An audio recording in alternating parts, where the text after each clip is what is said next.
Firman Tuhan hari ke-193 tahun 2024, Kitab Pengkhotbah, pasal 3 ayat 22, perikop, adanya ketidakadilan di dunia. Firman Tuhan pada hari ini, yaitu hari ke-193, yaitu diambil dari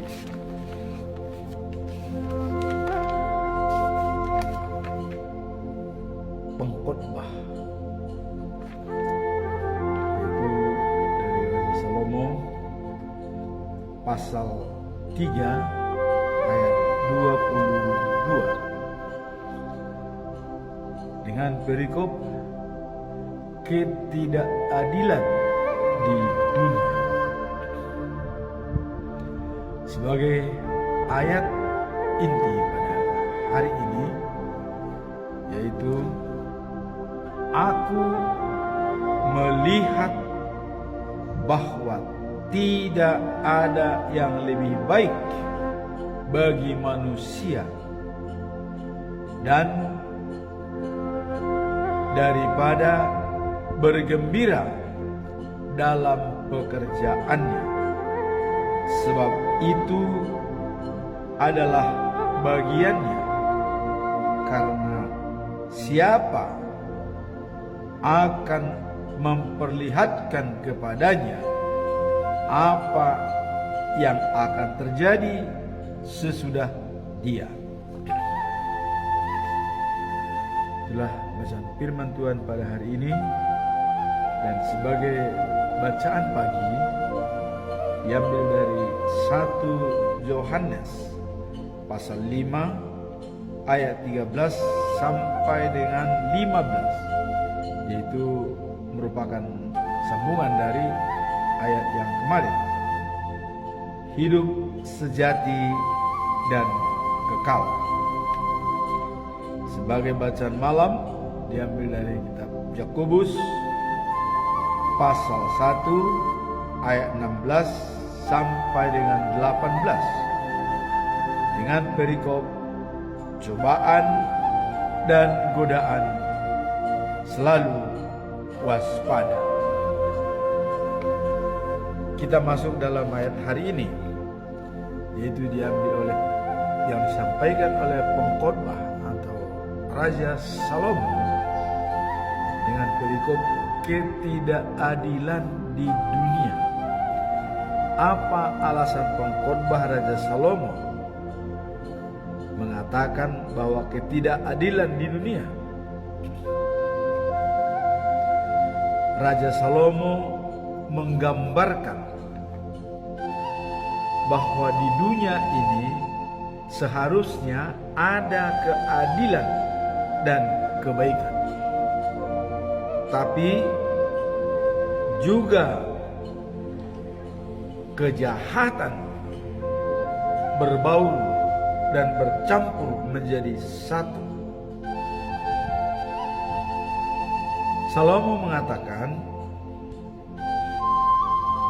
Pengkhotbah 5 ayat yang pertama, pasal 5 ayat yang pertama, jangan heran jika melihat penguasa menindas orang miskin, merampas hak mereka, dan tidak memberi mereka keadilan. Ini memang bisa kita lihat ya, orang kaya atau pimpinan merampas harta daripada orang yang miskin. Dan sering kita lihat ketidakadilan dalam negara. Dikatakan seperti oleh Mahmud MD, dalam industri hukum ada kalanya ya, jaksa, polisi, hakim berkolaborasi ya untuk memenangkan suatu pengadilan. Nah, sehingga walaupun orang tadinya tidak bersalah, tapi bisa diciptakan bersalah karena sudah kolaborasi ya. Dan ini ada contoh konkret yang bisa saya sampaikan. Ya. Jaksa bisa merubah pasal, walaupun polisi hanya memberikan satu pasal, tapi diciptakanlah supaya pasal nomor sekian supaya masuk dalam Perma nomor 2 tahun 2014. Ya. Misalnya perlakuan si pelaku hanya misalnya di bawah daripada 2,5 juta biayanya, ya. Taruhlah misalnya hanya membuka gembok, ya. Nah tetapi dengan adanya penambahan pasal dibuatlah kerugian 3 juta dan diciptakanlah kerusakan yang lain-lain, padahal itu tidak ada. Tapi polisi tidak salah. Polisi tidak, karena polisi membuat sesuai aslinya. Tapi jaksa bisa merubah. Nah, kolaborasi dengan hakim. Hakim pun menyetujui, padahal hakim sendiri sudah tahu kalau itu adalah salah. Nah, inilah dikatakan Salomo, ya. Jangan heran jika melihat penguasa menindas orang miskin dan orang yang lemah. Nah, kemudian merampas hak mereka dan tidak memberi mereka keadilan. Nah itu tadi. Nah kemudian kalau yang merampas hak mereka ini contoh konkretnya dalam Alkitab adalah Raja Ahab. Dia ingin membeli miliknya Nabot, kebun anggur Nabot. Tapi Nabot mengatakan, saya tidak jual, karena ini adalah harta pusaka, tanah pusaka, warisan nenek moyang. Raja Ahab berkeras untuk membeli karena itu dekat dengan istananya, sehingga bisa dimanfaatkan. Bahkan dia akan membeli lebih besar dari harta Nabot.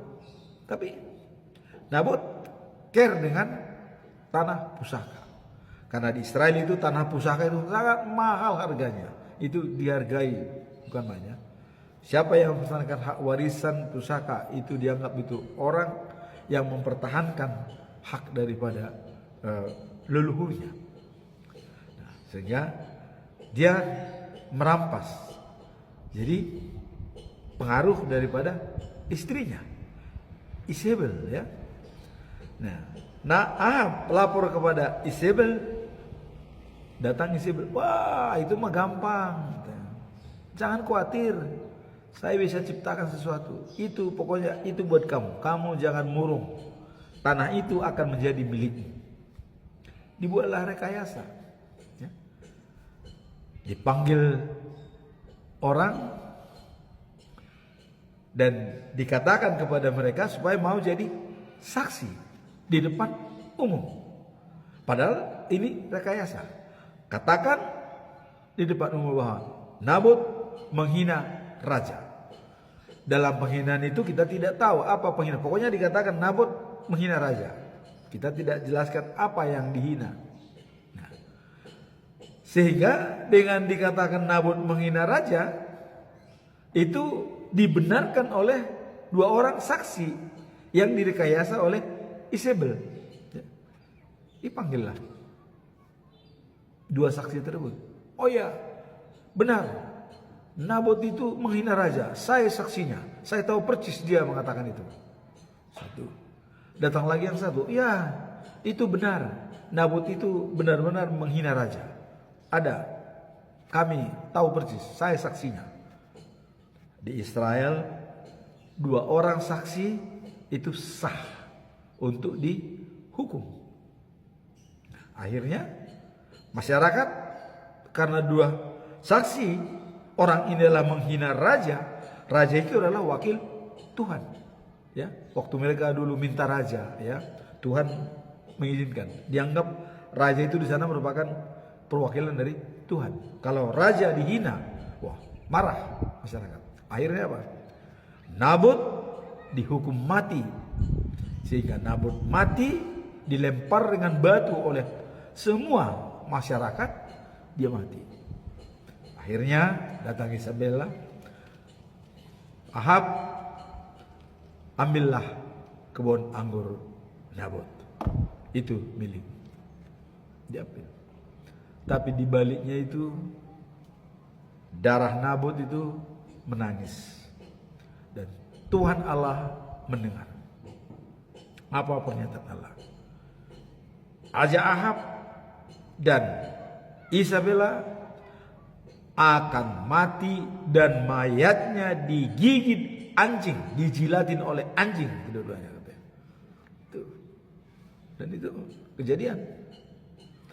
Ahab mati ya dalam kereta ya, kena panah dalam pertempuran, dibawa dia sehingga darahnya berceceran di dekat pencucian ya.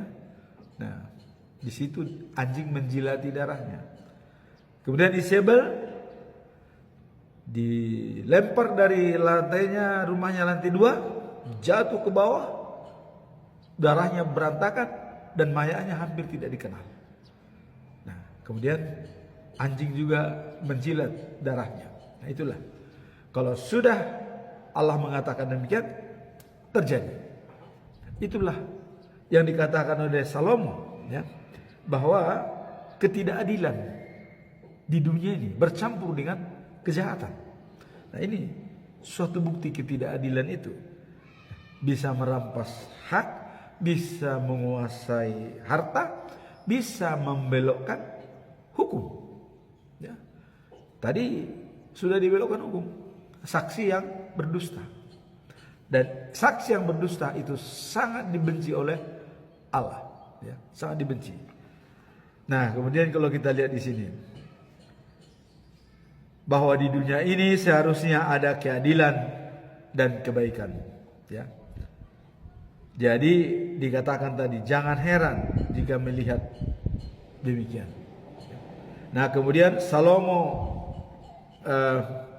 mengulas ya, yang paling menyedihkan ialah katanya, seorang menimbun harta untuk masa kekurangan, tetapi harta itu hilang karena kemalangan. Banyak orang itu ya, menghimpun hartanya untuk nanti kalau saya kekurangan ini jadi bahan. Tetapi kata saya itu hilang dalam kemalangan, hilang.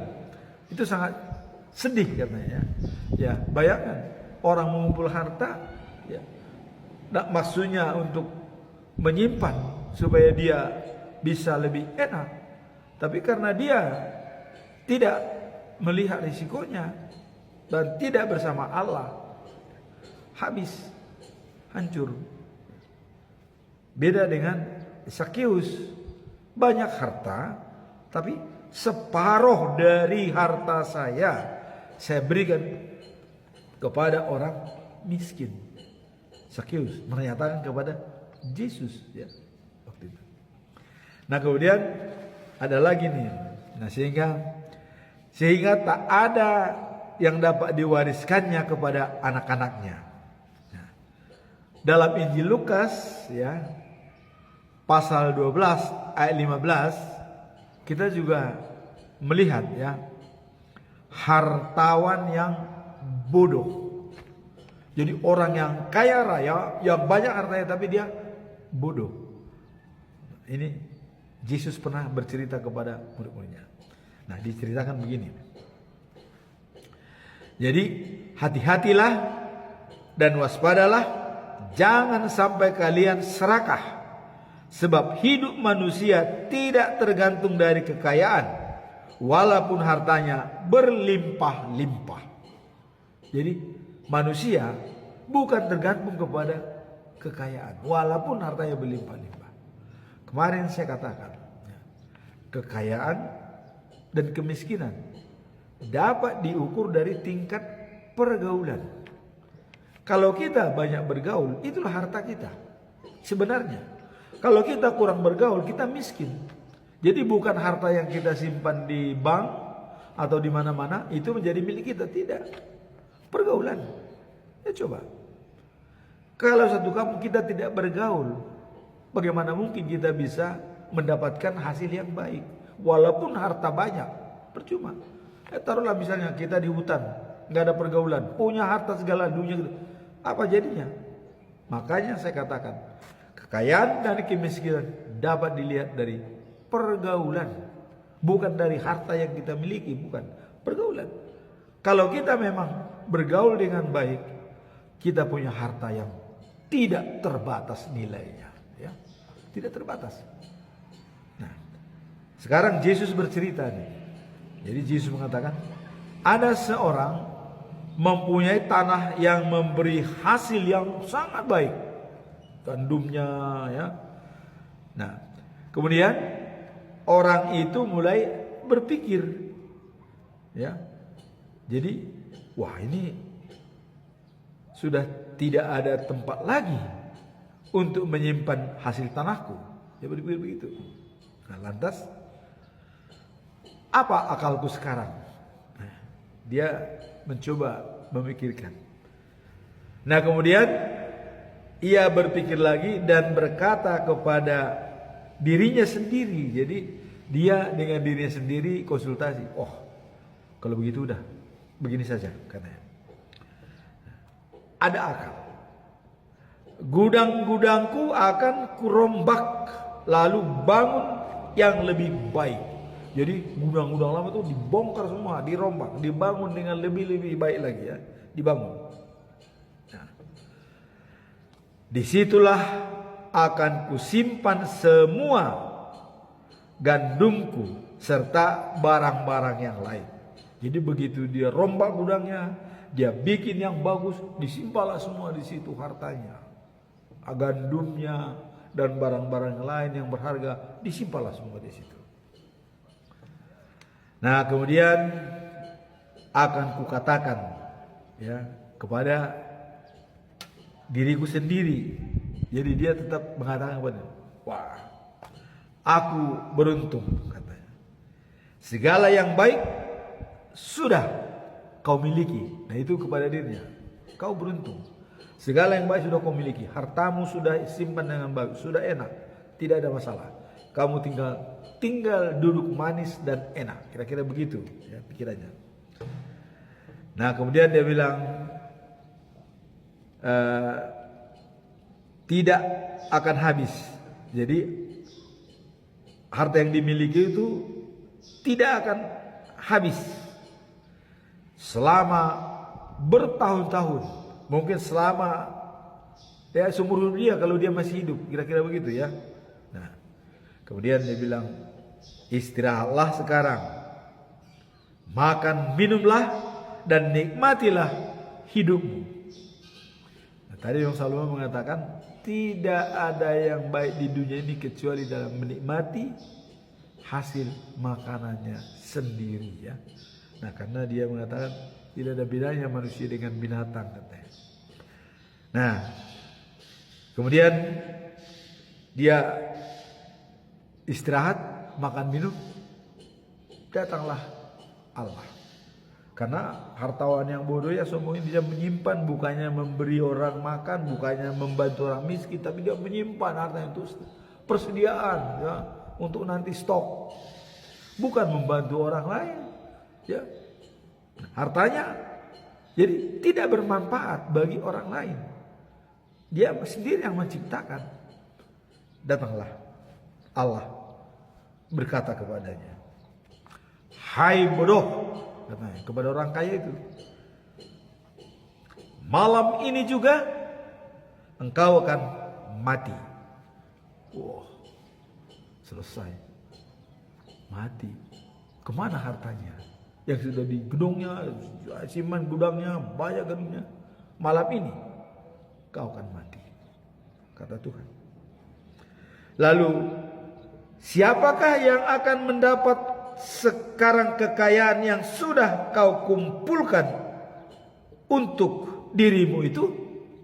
Siapa? Ini dari Tuhan. Maka kalau memang banyak harta, janganlah terlampau menyimpan untuk keperluan nanti begini. Jangan. Kalau memang kesempatan untuk membantu, bantulah orang lain. Karena dalam doa Bapa kami, berikanlah kami pada hari ini makanan kami secukupnya. Bukan pada hari ini dan besok dan bulan depan dan tahun yang akan datang. Bukan. Doa kita cuma pada hari ini makanan secukupnya. Nah, orang hartawan yang bodoh ini karena tidak muat lagi, disimpanlah, gudangnya diperbesar, disimpan. Padahal kalau dia bisa mencontoh Zakheus, separuh hartanya itu dibasikan kepada orang miskin.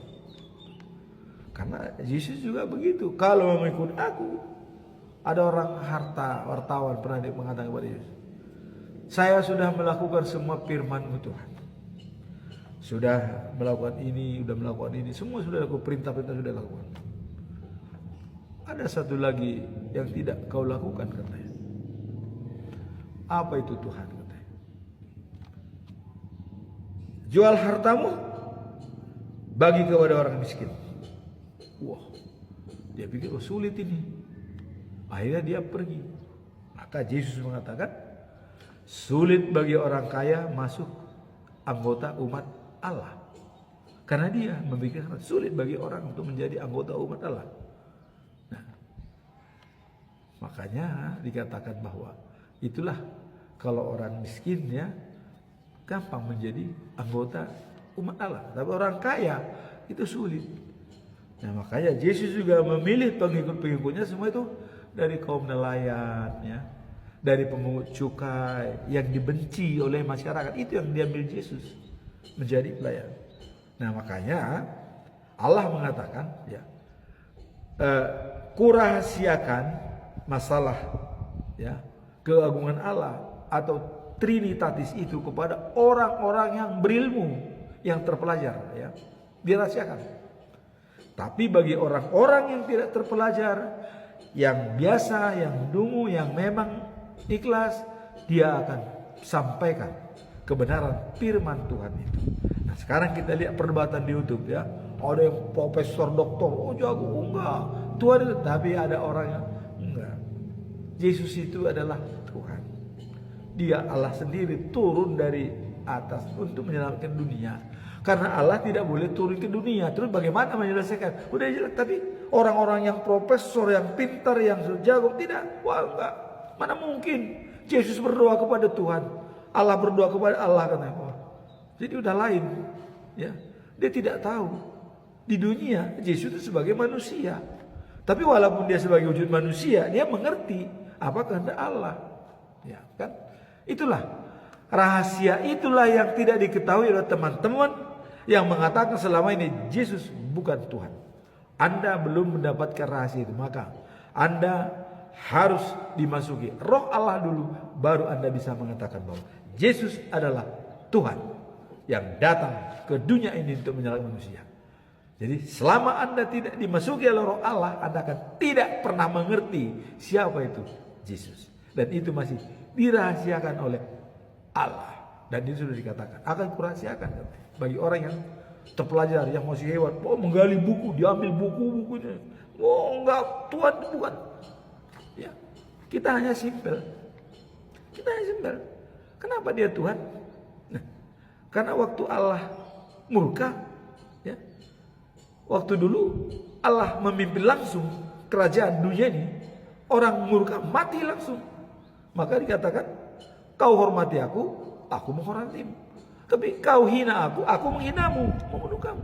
Makanya dulu sebelum ada raja, Allah raja, ya, semua kerajaan dia bagi yang melawan mati. Tidak ada ampun, dihukum mati semua. Nah, bahkan akibat sudah begitu manusia tidak lagi baik dan sudah bejat semua. Ya, dia bilang kepada Nabi Nuh, Nabi Nuh, bikin perahu.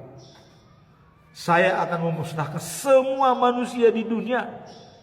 Karena tidak bisa lagi dipelihara, udah harus dibunuh semua. Nuh bikin perahu. Datang air bah. Mati semua orang, gak ada yang hidup kecuali Nuh. Itulah murka Allah. Tapi setelah itu Allah berjanji dengan adanya pelangi, ya. Pelangi itu menandakan bahwa ada panas, ada hujan, ya. Jadi sudah Tidak lagi keluar murka Allah, tidak lagi akan terjadi air bah. Nah, kemudian setelah generasi ke-60 sebelum Yesus lahir, masih generasi ke-59 ya, masih sampai kepada Joseph. Yesus belum lahir. Masih generasi 59, Allah melihat dunia ini. Loh, kok dunia ini sudah kacau ini? Bagaimana caranya ini? Allah punya manajemen sendiri. Ya. Kalau saya datang ke dunia, tidak mungkin. Karena mati semua orang melihat saya, nggak ada tahan. Coba, dia datang dengan tiang awan, datang dengan tiang api waktu malam, tiang awan yang sangat menggelegar pada siang hari, malam dengan tiang api. Siapa yang tahan? Nggak ada. Coba, ya, nggak ada. Nah, makanya Allah merubah strategi. Wah, ini harus berubah. Makanya dia janjikan kepada Daud, dari keturunanmu lah akan datang memimpin dunia, raja dari segala raja. Dikirimlah Yesus. Nah, Yesus datang ya, berbentuk manusia, sebagai anak manusia. Ya. Tapi waktu dia dibaptis, ya, selesai dibaptis oleh Yohanes, dia begitu keluar dari air, dia bangun, langit terbuka. Coba, siapa yang tidak percaya lagi? Langit terbuka, langsung Allah mengatakan dari atas. Jadi kalau ada yang belum percaya Yesus sebagai Tuhan, sangat kelewatan, sangat kelewatan. Buku apapun dipakai ya.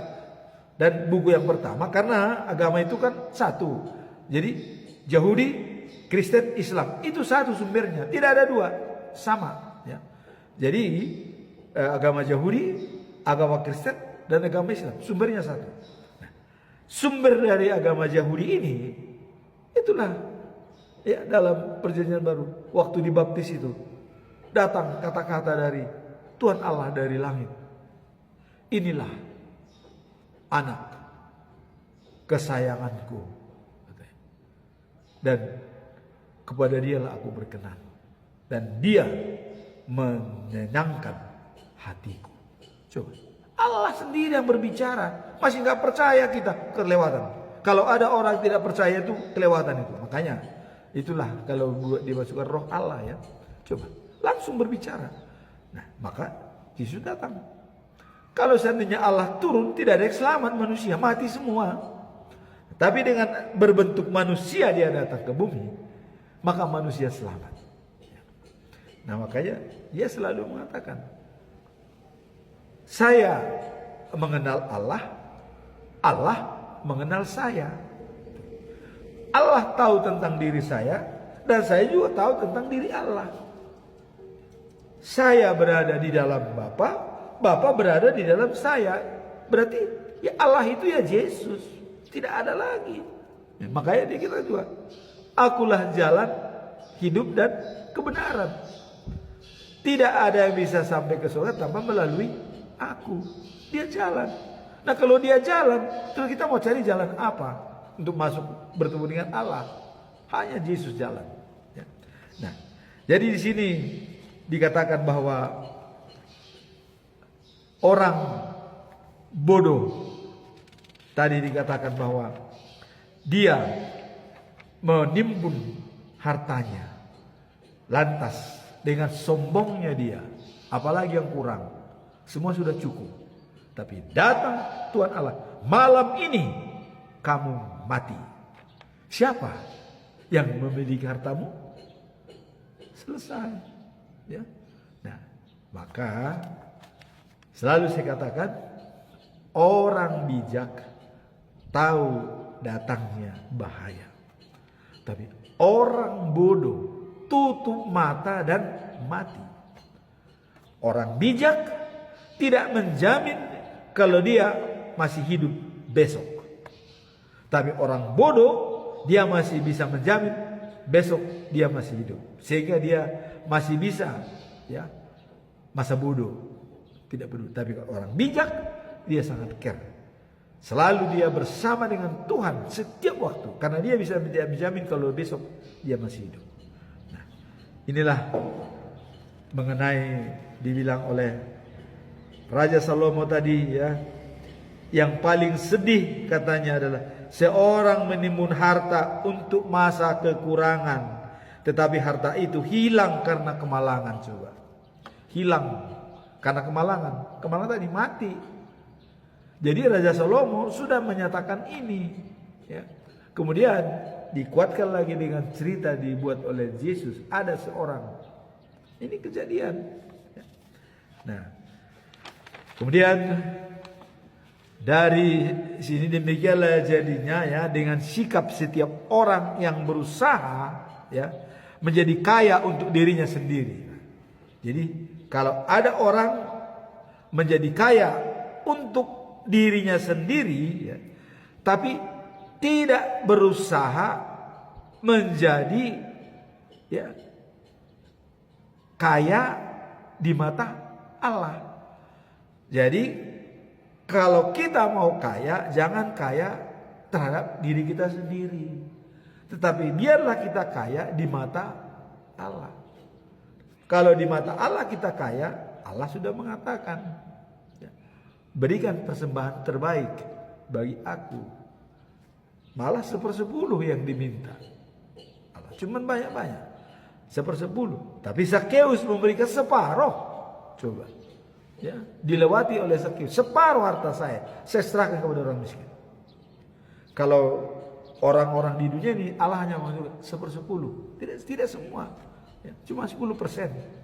Nah, inilah orang kaya yang tidak menjadi kaya di mata Allah.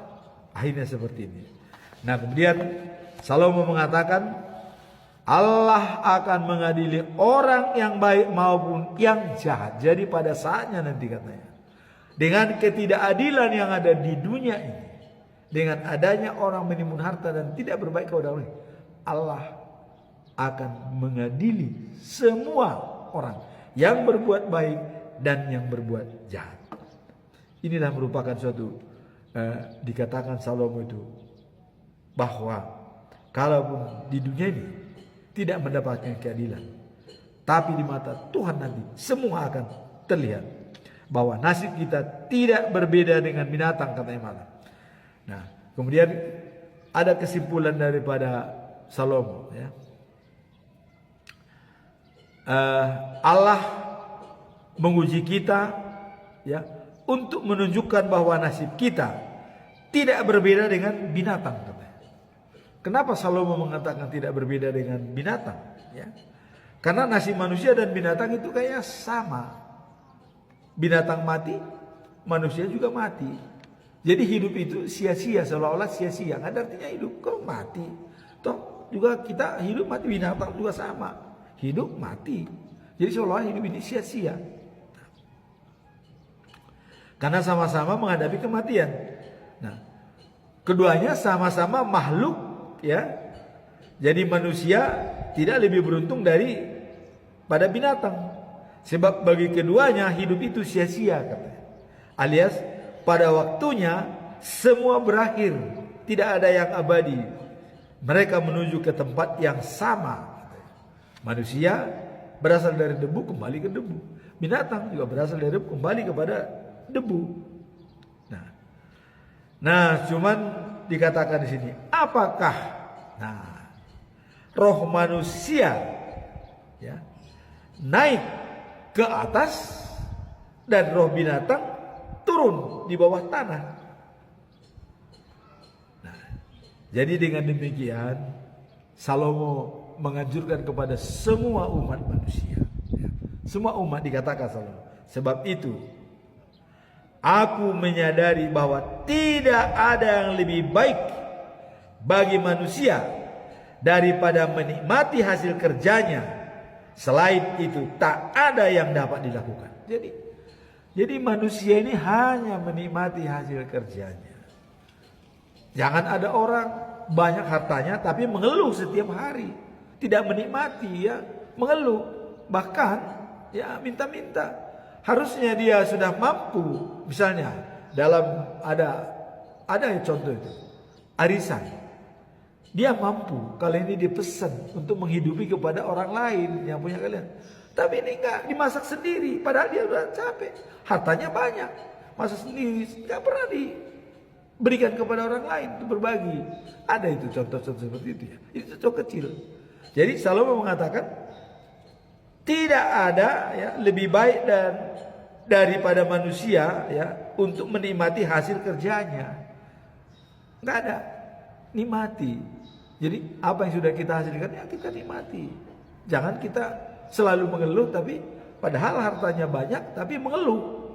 Nah, itu yang maka lebih baik katanya harta sedikit ya tapi tidak pernah bertengkar daripada harta banyak selalu bertengkar dan mengeluh, tidak pernah ada ketenangan. Nah, kemudian dikatakan di sini bahwa tak mungkin ia mengetahui apa yang akan terjadi setelah ia mati. Jadi artinya karena kan kita semua mati. Nah, kemudian kita nanti mau kemana kan tidak tahu. Kalau kita sudah mati kita tidak tahu mau kemana. Apakah ke surga, apakah ke neraka, tidak tahu. Tapi yang jelas manusia mati. Nah, maka kata Salomo ya, nikmatilah hasil kerjamu dengan baik, ya. Itulah yang terbaik bagi manusia. Itulah kelebihan manusia dari binatang. Nah, soal naik ke surga apa tidak, nanti kita lihat perikop berikutnya. Ya, kita lihat perikop berikutnya. Nah, itulah kata Raja Salomo bahwa beda manusia dengan binatang. Hanya manusia bisa menikmati hasil kerjanya dengan baik. Dan kalau binatang memang ya tidak bisa, ya tidak ada seperti itu. Itulah bedanya. Kalau kodratnya sama, mati sama-sama mati. Nah, cuman katanya kalau manusia rohnya apakah ke atas dan binatang ke bawah tanah. Ini kita lihat dalam perikop berikut ini, ya. Nah, dalam bacaan pagi di mana 1 Yohanes pasal 1 ya, pasal 5 ayat 13 sampai 15. Hidup sejati dan kekal. Nah, jadi kalau Raja Salomo mengatakan nasib manusia itu tidak tahu kalau dia sudah mati entah kemana. Tapi yang tahu dirinya menikmati hasil kerjanya. Tapi kalau di dalam bacaan pagi ini yang dikatakan oleh Yohanes, ya 1 Yohanes pasal 5 ayat 13 sampai 15, hidup sejati dan kekal. Setelah kita membaca uraian dan perikop Raja Salomo tadi, ya, mengatakan tak mungkin kita mengetahui apa yang terjadi setelah kita mati. Tadi Salomo mengatakan seperti itu. Sekarang dijawab oleh 1 Yohanes, ya, dijawab. Nah, dalam perikop bacaan pagi, hidup sejati dan kekal. Nah, jadi Yohanes sudah mengatakan, kalau Salomo tadi mengatakan kita tidak tahu setelah kita mati mau kemana. Tapi Yohanes mengatakan di sini 1 Yohanes adalah hidup kekal dan sejati. Nah, dalam ayat 13 dikatakan satu-satunya cara hidup kekal dan sejati adalah. Nah, jadi ini ada jaminan yang disampaikan oleh 1 Yohanes ini, ya, surat Yohanes yang pertama ini. Ya, dikatakan untuk menjadi hidup kekal dan sejati adalah percaya pada anak Allah Yesus Kristus. Satu konsepnya. Mau hidup atau mau mati. Kalau mau hidup, percaya kepada Yesus Kristus. Kalau mau mati, jangan percaya. Kau mati. Kira-kira begitu. Nah, jadi ini sudah dijawab tadi. Apa yang dikatakan oleh Raja Salomo, sekarang dijawab oleh Yohanes. Memang waktu itu Yesus belum lahir. Jadi Salomo belum tahu kalau ada penyelamat itu sudah datang, ya. Mungkin kalau dulu penyelamat itu sudah ada pada waktu Raja Salomo, dia tidak akan berkata seperti itu. Kemana? Kita tidak tahu. Setelah mati kita kemana tidak tahu. Katanya. Tapi di sini dijawab oleh Yohanes bahwa kita hidup kekal dan sejati apabila percaya kepada Yesus Kristus. Nah, kemudian dalam percaya tersebut disebutkan dalam ayat 14 dikatakan, dan keberanian kita menghadap Allah karena kita yakin Ia mengabulkan doa kita kalau kita minta apa yang sesuai kehendak Allah. Jadi di sini ada courage, keberanian. Waktu yang lalu saya sudah mengatakan keberanian untuk bertemu dengan Allah. Relung-relung sunyi hati ini yang mengatakan kita berani atau tidak menghadap Allah. Kalau hati nuranimu mengatakan kau benar, kita akan berani mengatakan apa saja kepada Allah. Apa yang kita minta, apa yang kita mau, ya, kita berani. Tapi coba, kalau kita sendiri sudah merasa salah, tidak mungkin kita berani. Ya. Nah, makanya kata Stephen Covey dalam ilmu pengetahuan, win-win solution. Apa itu win-win solution? Win-win solution, ya, semua menang.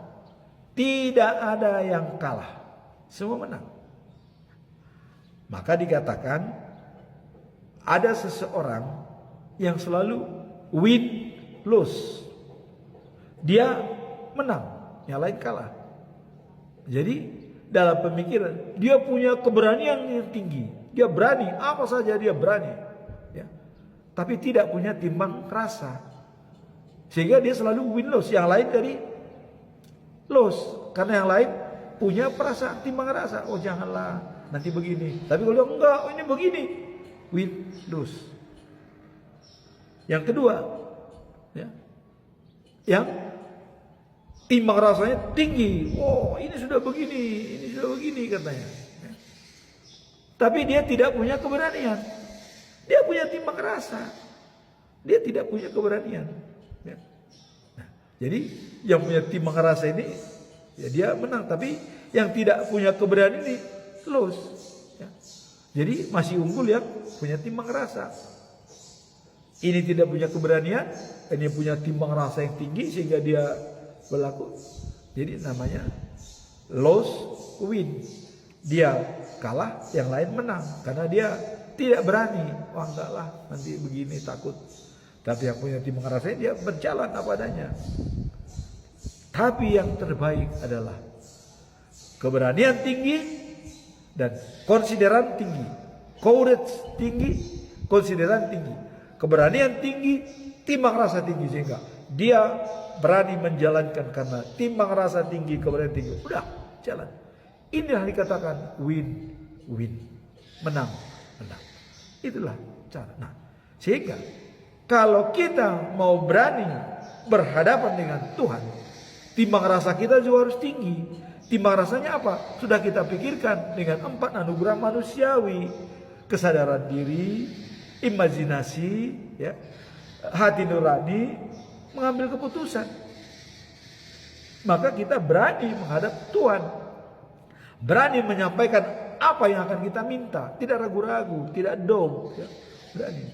Nah, inilah dikatakan itu dengan keberanian, ya, kita menghadap Allah karena kita yakin Ia mengabulkan, ya. Nah, kemudian doa kita didengar. Jadi yang kita minta apa saja semua akan diberikan sesuai dengan kehendaknya.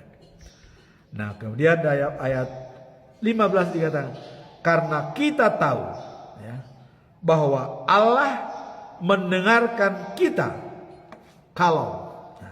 kalau kita memohon kepadanya, ya, maka kita akan tahu juga bahwa Ia, ya, memberi kita apa yang kita minta, ya, dan padanya.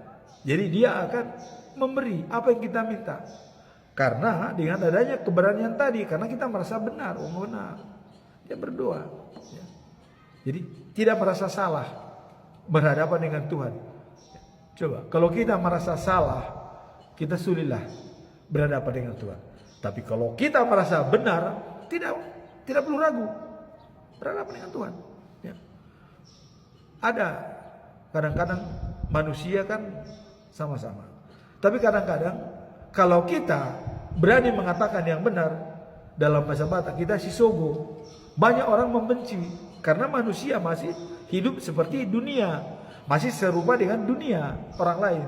Maka wah, ini tidak punya etika. Padahal mengatakan yang benar, tidak punya etika ini. Nabi Yeremia tidak dia mau etika apa tidak pesan disampaikan. Kalau itu dari Tuhan, maka dia bilang, pesan Allah kepada saya dalam ayat seperti bagi api harus saya keluarkan. Tidak bisa yang saya keluarkan. Sama dengan Petrus. Kita harus lebih patuh kepada Tuhan Allah daripada manusia, kata Petrus ya. Nah, itu jelas. Dalam kemarin itu kita sampaikan. Jadi dalam hal ini, kalau kita sudah bersatu dengan Allah, apapun yang kita minta itu akan terwujud. Nah, maka kalau kita lihat dalam Matius 7 ayat yang ke-7 dikatakan minta, cari, dan ketuk. Nah, mintalah maka kalian akan menerima. Carilah maka kalian akan mendapat. Ketuklah maka pintu akan dibuka untukmu. Dengan demikian ya, ketidakadilan di dunia akan berbeda dengan di surga. Keadilan yang seadil-adilnya ya, sepanjang kita bersahabat dengan Yesus Kristus sebagai anak manusia. Itulah keadilan yang sebenarnya. Sepanjang kita bersahabat dengan Yesus Kristus, keadilan itu akan muncul pada diri kita. Dan itu identik sama dengan di surga. Kenapa sama dengan di surga? Doa Bapa kami mengatakan, jadilah kehendakmu di bumi seperti di surga. Jadi kehendak Allah itu di bumi ini sama seperti di surga. Jadi keadilan itu juga bisa sama di dunia juga di surga. Kalau syarat kita percaya kepada Yesus Kristus sebagai anak Allah yang turun ke dunia menyelamatkan manusia. Maka ya, Galatia 6 ayat 9 dikatakan ya, pesan terakhir ya, jangan jemu-jemu berbuat baik, karena kita akan menuai pada saatnya kalau kita tidak lemah ya. Jadi kita usahakan jangan sampai iman kita lemah di akhir hidup kita. Tapi Musa mengatakan manusia umurnya cukup sampai 70 tahun, itu masih segar.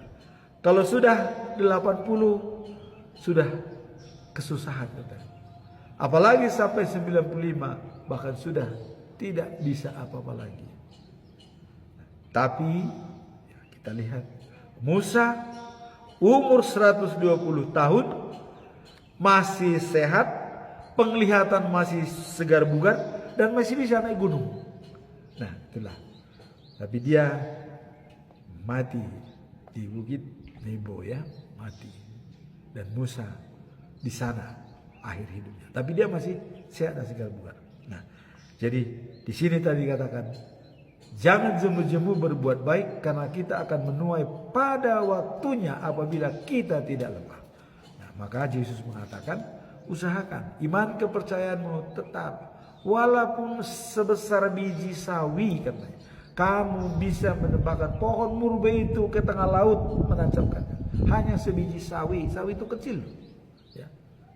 Tapi iman yang terus menerus. Nah maka di sini jangan jemu-jemu berbuat baik, karena kita akan pada suatu saat apabila kita tidak lemah. Sekarang kita masuk dalam bacaan malam. Ya. Yakobus pasal 1 ayat 16 sampai 18. Nah, ini dikatakan bahwa sama dengan yang kemarin, ya. Cobaan dan godaan. Ya. Jangan tertipu dan waspadalah. Nah, jadi jangan sampai kemarin ya jangan sampai dosa itu matang dalam diri kita, bertumbuh dengan baik, menimbulkan kematian. Itu kemarin. Jangan tergoda. Ya. Kita sering tergoda dengan rayuan-rayuan maksud jahat. Ya. Tapi bagi kita seolah-olah itu menggiurkan, tapi itu jahat. Jangan tergoda. Ya. Seperti ada ajakan. Dah, hari ini kita jangan dulu beribadah ke gereja ya. Kenapa? Ada acara yang menarik di pantai. Oh begini, belum pernah loh. Baru kali ini datang nih artis ini kata si Bolon. Belum pernah. Wah, ke gereja mah tiap minggu, besok juga masih ada. Malah dikatakan ke gereja tiap minggu. Bisa ditunda, bahkan pergi ke artis. Nah itu godaan ya. Hati-hati katanya, jangan tertipu. Itu godaan ya. Kalau itu nanti kita ikuti seolah tidak dosa, matanglah dalam diri kita. Begitu matang bertumbuh kematian. Nah, itu katanya awal daripada dosa. Maka di sini Yakobus mengatakan ya, jangan tertipu. Nah, kemudian dalam ayat 17 dikatakan setiap ya pemberian yang baik dan hadiah yang sempurna. Apa itu hadiah sempurna? Hidup sejati dan kekal datang dari surga. Itu sudah dikatakan. Diturunkan oleh Allah, pencipta segala terang di langit. Maka kalau kita melihat dari dua, terang dari langit, cahaya dari langit, terang dari Allah. Ya. Cahaya dari langit, terang dari Allah. Jadi dikatakan terang. Jadi pencipta segala terang di langit. Jadi terang itu Allah yang menciptakan. Nah sehingga langit menimbulkan cahaya ke dunia. Tapi terang itu adalah dari Allah. Nah langit memberikan cahaya. Maka cahaya dari langit, terang dari Allah. Ya. Maka terangilah roh dan jiwa kami untuk mengerti dengan kebenaran firman-Mu. Kalau bahasa Batak, sodang sian bebata, hatiuron sian ginjang, bain ture sodangi marohanami asa sonang, lahu manjalo hanguluan, napina tupami. Oh Tuhan, jelas, terang dari Allah, cahaya dari langit. Nah, kemudian di sini dikatakan pasal 8, ayat 18. Atas kemauan Allah kita menjadi anak-anaknya melalui sabdanya yang benar. Ia melakukan itu supaya kita mendapat tempat yang utama di antara semua makhluk ciptaan. Nah, jadi ini kalau tadi Raja Salomo mengatakan kalau kita mati kita tidak tahu mau kemana. Binatang juga mati, apakah turun ke tanah, kita ke atas? Tadi Salomo mengatakan, tapi ini dijawab. Nah, dijawab oleh Allah ya. Dikatakan, ia melakukan itu supaya kita mendapat tempat yang utama di antara semua makhluk ciptaan. Jadi semua makhluk ciptaan, binatang, tumbuh-tumbuhan, ya. Kita unggul dari mereka. Itulah kelebihan kita. Keunggulan ini ya sudah dinubuatkan ya. Kalau kita melihat buku Yeremia, Tuhan Allah membuat perjanjian baru kepada umatnya, manusia, kepada bangsa Israel waktu itu. Dia membuat perjanjian baru. Apa itu perjanjian baru itu? Dari Tuhan Allah. Ya. Dia mengatakan begini. Dan ditulis dalam kitab Yeremia pasal 31 ayat 33.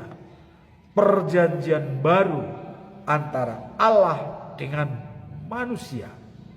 Nah, jadi ada kelebihan manusia itu dari makhluk-makhluk yang ada. Kalau Salomo tadi mengatakan sama dengan binatang, tapi sekarang ini sudah dikatakan ada kelebihan makhluk-makhluk manusia dari makhluk-makhluk lainnya. Nah, kita lihat di sini pasal 31 ayat 33. Apa dikatakan?